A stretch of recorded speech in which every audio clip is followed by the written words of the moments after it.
Well, this church has gone through lots of change. And as I was thinking about what to share with you all, I thought about the process of change.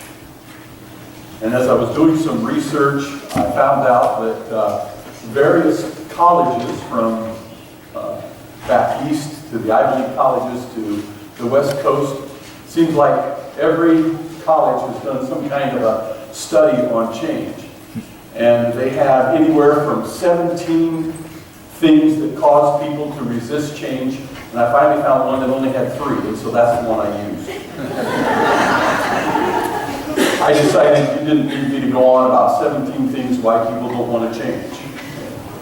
And so you'll have in your bulletin, there's a little insert that will be there for you to take a look at. Now, I'm just going to read quickly through the 3, and then we'll go back and discuss them in a more detailed manner. But the 3 areas that people have trouble with as far as why they resist change is because of proof from the past.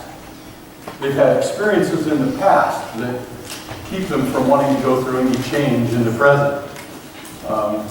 I remember watching the movie The Italian Job, and in there's a scene where their explosives expert, by the way, they're a con team and they steal gold from people.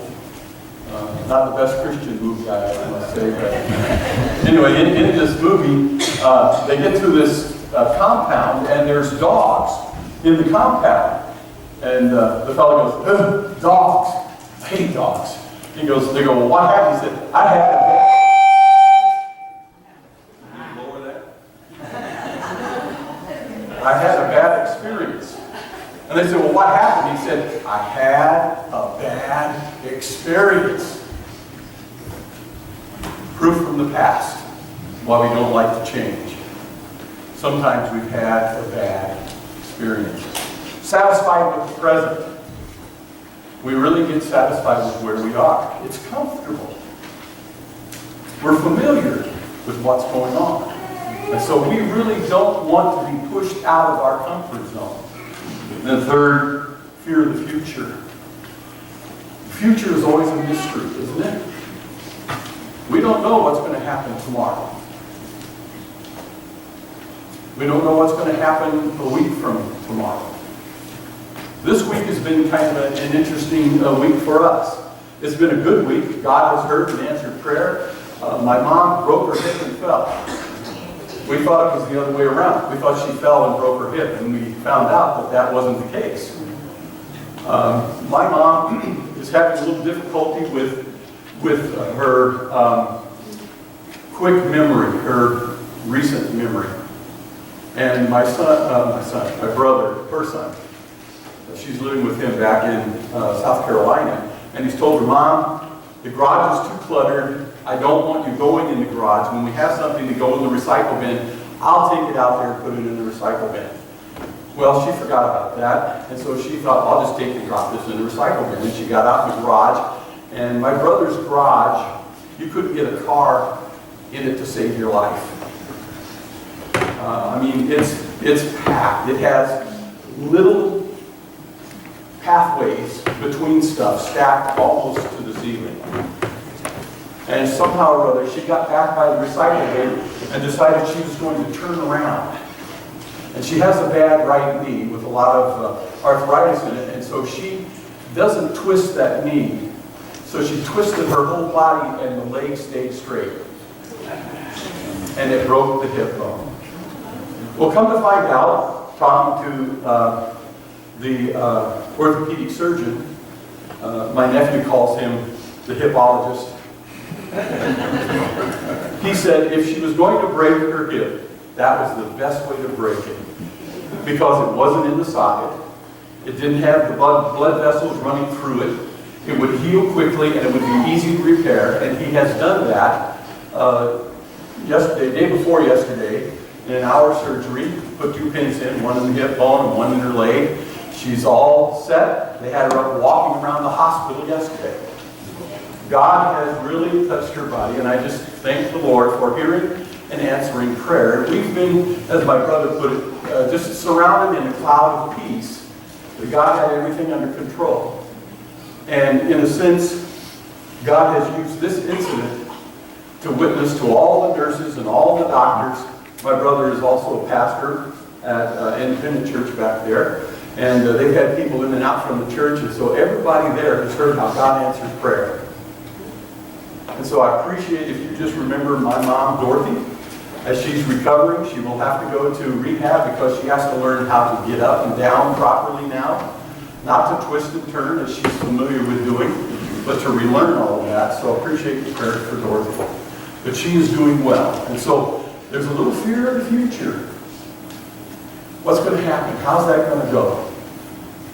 2 weeks she'll be in rehab, or at least a week, they say. But the Lord will take care of that. But as you see up here, we're going to take a look at Jeremiah chapter 48, verse 11 and following. Now you wonder, how in the world are we talking about Moab and change? Now Moab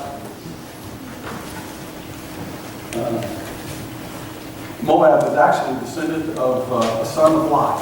You're familiar with Lot, the nephew of Abraham? That's where Moab came from. Now verse 11, it says, Moab has been at rest from youth. Like wine left on its dregs, not poured from one jar to another, she or he has not gone into exile. So she tastes as she did, and her aroma is unchanged. But the days are coming, declares the Lord, when I will send men to pour from jars, and they will pour her out. They will empty her jars and smash the jugs.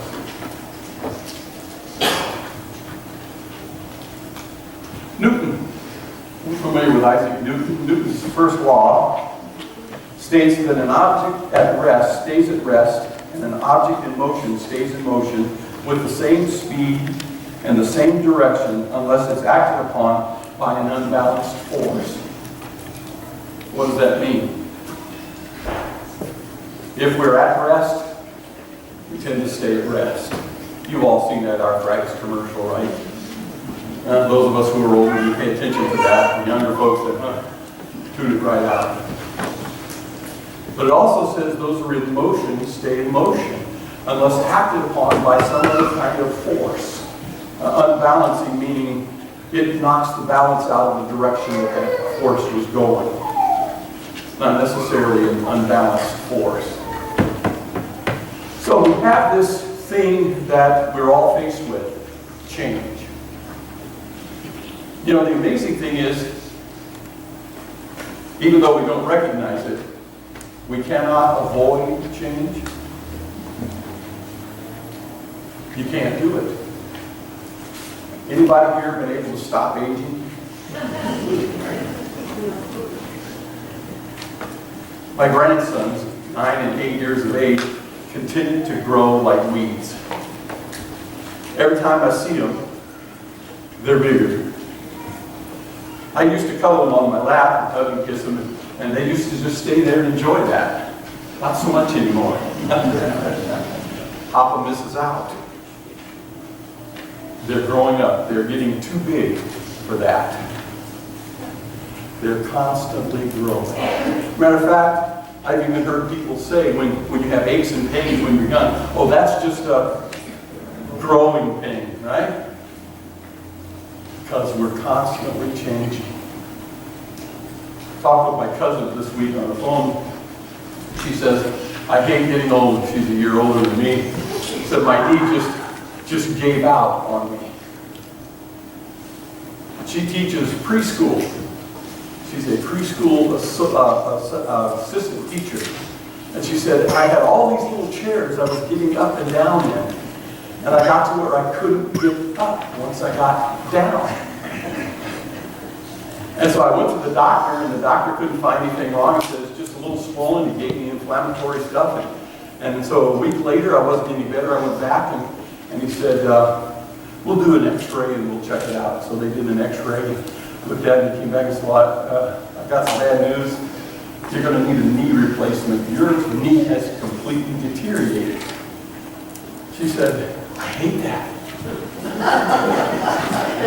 I have no control over it at all. but my body is just starting to deteriorate. Change. Well, Moab resisted change. It says Moab, which was basically the descendants of Lot's son Moab. They became the Moabites.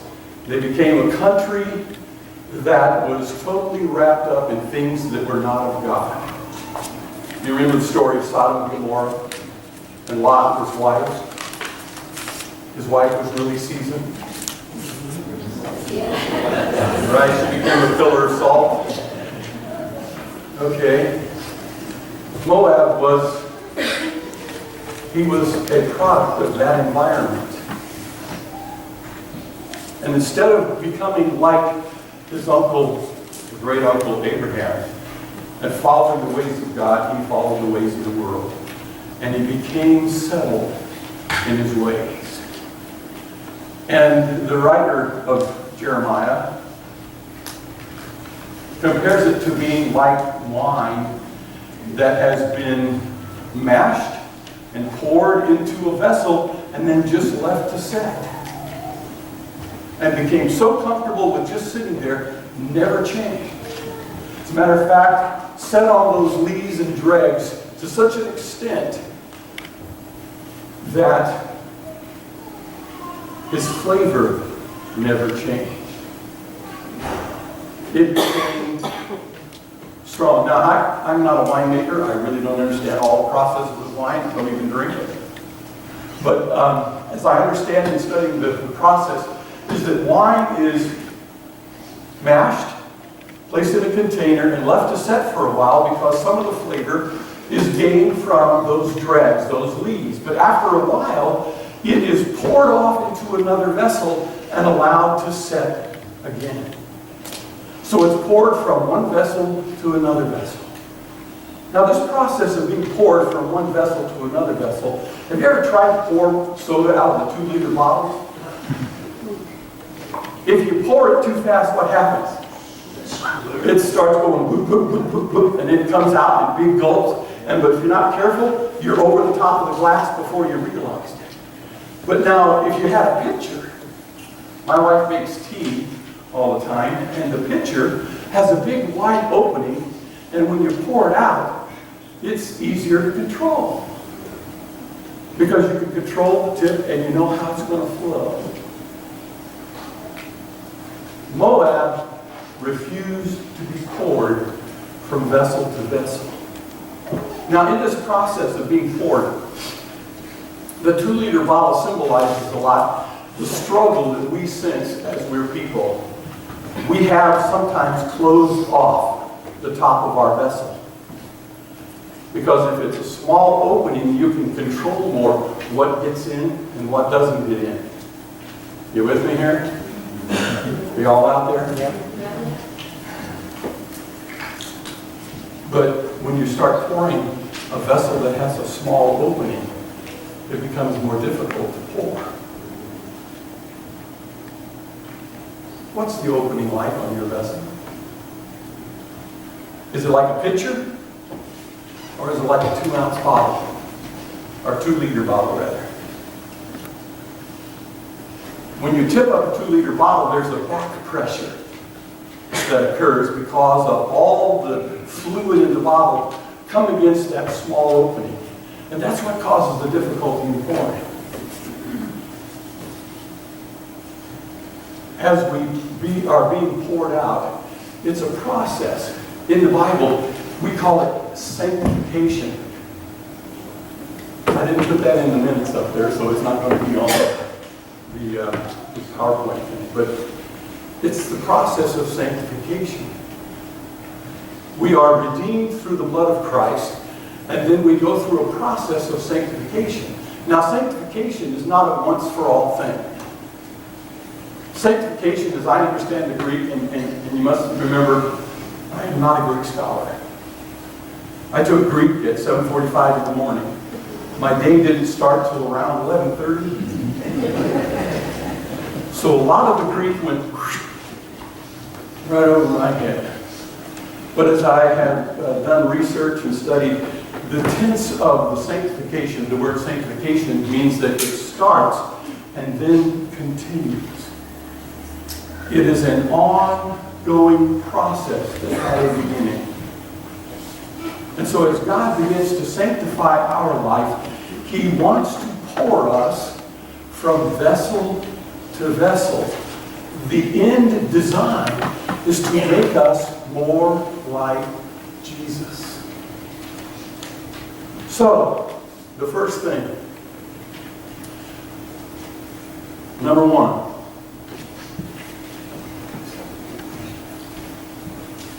Fear of the past. Proof from the past. One of the reasons we don't like to be poured out is because it's just too painful. Or it might be that I don't want that change to come to my life. That's why Paul wrote to several of the churches, why, having begun with the Lord by faith, do you now try to continue your walk with Christ in the old way, by the old manner of things? We have to learn to change. Well, the Bible talks about it, Corinthians, old things have passed away. Behold, all things have become new. We are new creation, new creatures in Christ. 2 Corinthians 5:17. But from there, we move on to the present. And we are really comfortable sometimes with where we are. What's happening in our lives?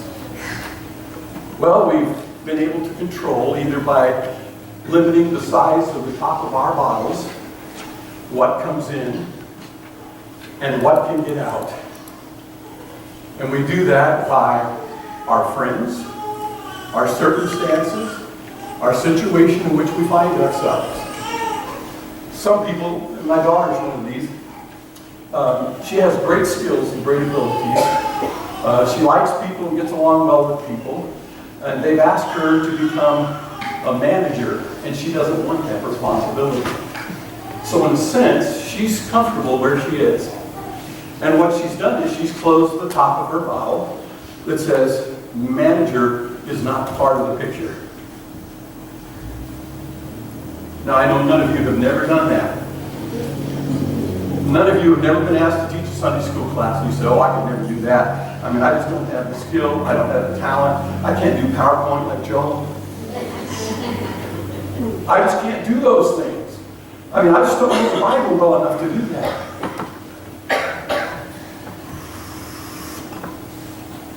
The top of the bottle starts closing.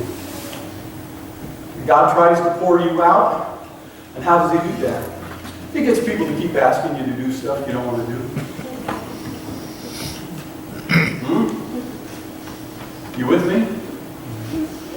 God is at work in your life. And He wants to make Christ a reality in your everyday experience. And He will try to move you from the present to what He has for you in the future in Christ Jesus. But we have become so satisfied with our current situation that we've learned to be happy just where we are.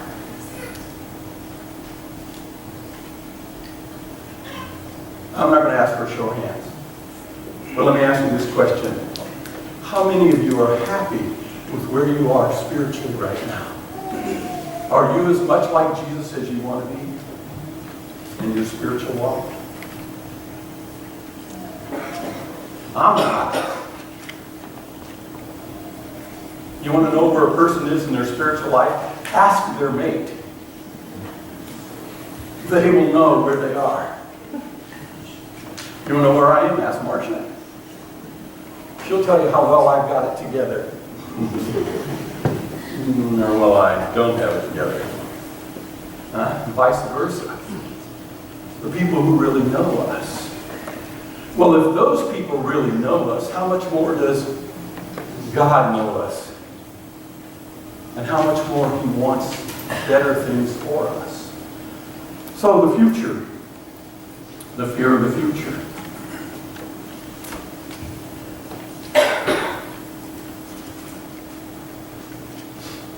What will happen is always a mystery.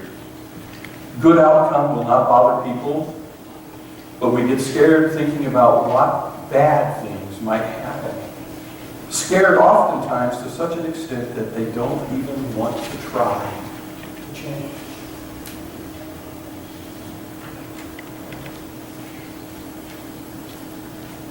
Pastor Mike told the kids about it this morning.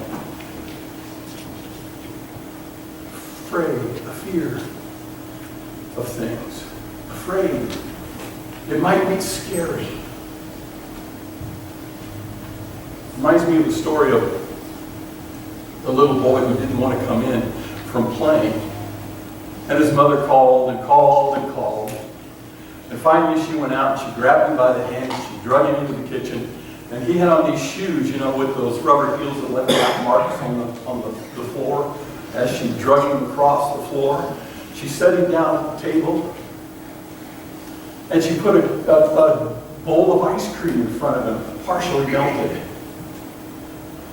He goes, "Ice cream?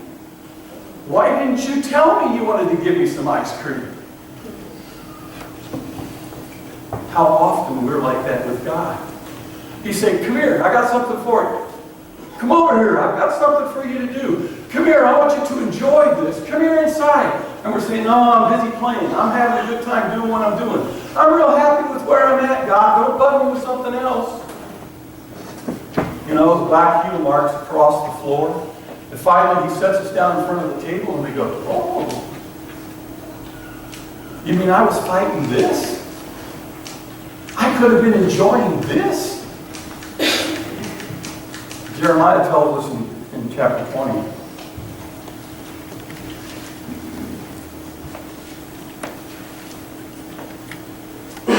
Verse 29:11, excuse me. "For I know the plans I have for you, declares the Lord. Plans to prosper you and not harm you. Plans to give you hope and a future. Then you will call upon me and come and pray to me, and I will listen to you. You will seek me and find me when you seek me with all your heart, and I will be found by you. I know the plans that I have for you."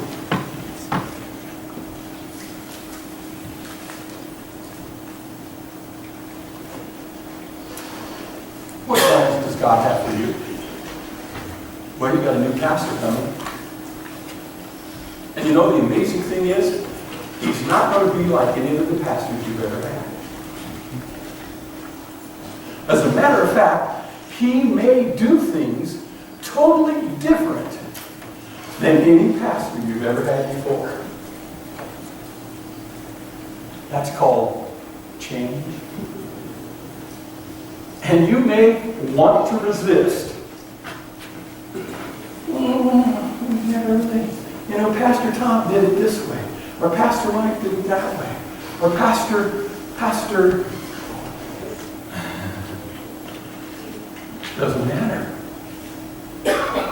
God has called a new family to lead this congregation. And you folks get the privilege to journey into the future, not dragging your heels. I don't want to go that way. But rather, to take him hand in hand and say, let's see what God wants to do for the Rainier Community Church of God. Amen. Exciting things lay ahead for this congregation. I'm thrilled with the potential that is here. Potential for exciting things to happen. But you can't be scared of what might take place in the future. Are we guaranteed tomorrow? Not one of us. Are we guaranteed how it's going to be? No, if I had my choice, my mom would have never broke her hip and never wound up in the hospital. But sometimes I don't see the whole picture. I don't know how many people who are caring for her, who are ministering to her in that hospital, are going to be able to come to know Jesus because of her and the people who are visiting with her. Now, I've known some people, and this church apparently is not some of those people, but some people just don't believe in the power of prayer. I want to tell you, prayer really works. Matter of fact, one theologian has said that prayer is the ligament that moves the arm of God. Think about that for a minute. Prayer is the ligament that moves the arm in the hand of God. I want God to move and touch me where I am every day, don't you? I want to know His power and His presence all the time. All the time. When I'm sitting in the house reading a book, I want to sense God's presence with me there reading the book. When I'm watching TV, I want to know God's there with me. When I'm doing my hobbies, I want to know God's right there, cutting the balsa, adding the glue. And was He interested in any of that stuff? Doesn't sound really Christian. I want you to know God is interested in every aspect of your life. As a matter of fact, He can teach you in every aspect of your life. I don't pray for patience anymore. I build balsa model airplanes. I take a plan, I start cutting balsa into sticks and chop them up into pieces and start adding to the plan until eventually I come out with an airplane that looks like an airplane. But if you pray for patience, God's going to show you how many times you cut balsa and it never fit. You know what I mean? Be careful how you pray. Because prayer really works. You pray for patience, God's going to send you people to be patient with. Pray for more of God's love, and He's going to send you the most unlovely people you will ever encounter in your life. Why? Because they need the love of Jesus. Right? Change is going to happen. Now, you can be like Moab, and you can sit on your leaves your whole life and never change, and eventually it says that his flavor stayed the same. Well, my understanding in the wine process is if you leave the wine too long on its leaves or its dregs, those parts of the juice that filter out and settle to the bottom, if you leave it there too long, it becomes bitter and horrible tasting. And that's the picture of Moab. And so what am I saying to you? I don't want you to be like Moab. Now, understand also, as I do, that because everybody's bottle mouth is different size, that sometimes, as I'm up here preaching and other pastors are up here preaching, they're preaching to people who have 2-liter bottle openings. And the pastor's trying to get his beautiful message into your 2-liter bottle. So he's taking a bucket and he's throwing it out there over the audience, and maybe a drop or two gets in the bottle. What am I saying? You're still in control. Are you going to have a little tiny bottle open? Or are you going to open it up like a picture? And be ready to receive what God is going to bring your way, not just through my ministry or the other ministry of the pastors here, but the ministry of the new pastor you're calling. On the first day you get here and sit in the audience, are you going to have a little tiny 2-liter bottle opening? Let's just see what he does. I'm going to kind of test him out. I'm going to give him a trial run. I'm just going to see how well he does. There are going to be people beside you who are going to have open pitchers, and they're going to be blessed with their socks off. And they're going to look at you and you're going to be all screwed up, you know, kind of like those Christians who were baptized in lemon juice, you know what I mean? You've run into them, right? They weren't baptized in water, they were baptized in lemon juice. And boy, they are just kind of sour. Well, they need to have their bottles opened up. Because when their bottle opens up, more of Jesus can get in through the Word, through prayer, through the circumstances, through God's hand moving and touching their life. But what am I saying to you? Don't be afraid of the future, and don't be afraid of change. God is out to do you good. Take home. Can you trust God? Well, we just read Jeremiah. He has a plan for you. We've heard that before. In the free spiritual laws, you've heard God has a wonderful plan for your life. He really does. Wonderful plan for your life. Number 2. Does God have a purpose for your life? Absolutely. Jeremiah tells us that God knew us before we were formed in our mother's womb. David even said that. Throughout the Bible, we see that God knew us before we ever set foot on the earth. And He had a plan and a purpose for us. He loves us tremendously. Think of the person who you know who loves you the most, and then quadruple that or even beyond that. That's the love of God. He has a wonderful plan for your life. Well, Philippians 1:6, and this has been one of my cornerstone scriptures. I am sure of this, that He who began a good work in you will bring it to completion at the day of Jesus Christ. You know, the exciting thing is, God doesn't just save us and then set us on our own and pat us on the fan and say, go for it. He's there with us every step of the way. He's walking with us. I like football, I like to watch football. Always amazes me is one of these big linemen gets injured, sprains an ankle or whatever, and they send a couple of these other big guys out there on the field, and they get over there and they pick this guy up. I mean, they literally pick him up. Put his arms over their shoulder and they walk him back, and he's, maybe touching the ground once or twice with the good foot, and they get him all the way to the side. That's a picture of the Holy Spirit coming alongside you every day of your life.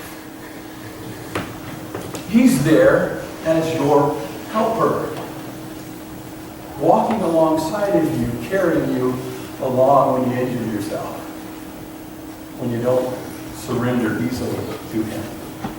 He still never deserts you. He will complete the work He has begun in you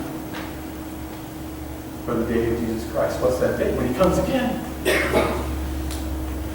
He is coming again, by the way. Whether you believe it or not, doesn't matter. You know the old saying, God said it, I believe it, that settles it for me. The Gaithers sing that song. I want you to understand that whether you believe it or not, it's still settled. Huh? Whether you believe it or not, it's still settled.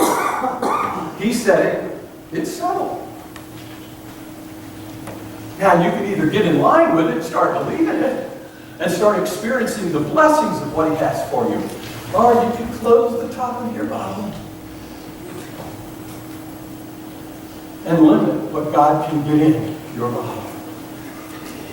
The choice is yours.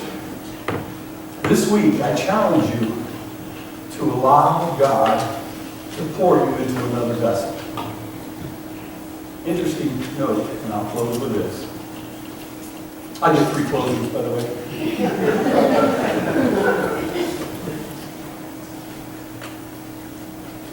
You can't stretch the 2-liter bottle. You ever tried to stretch that bottle open? Can't stretch it. Even in my modeling, I can cut off the other part of the bottle and stretch it over molds and make canopies and all kinds of things out of that other plastic. But I've never been able to stretch that little mouth open wider. The way it's built, it's designed not to get bigger, so it can hold carbonated pressure in the bottle. So the only way to change the 2-liter bottle opening is to be poured out of that bottle into another bottle. Don't go for the pitcher right away. Let God use a canning jar. That's a little better. Huh? Does that give you a picture in your mind? A little bit bigger bottle. Let Him pour you. And then when He's ready, let Him pour you again. And as you continue to be poured, you will become more like Jesus. Let's pray.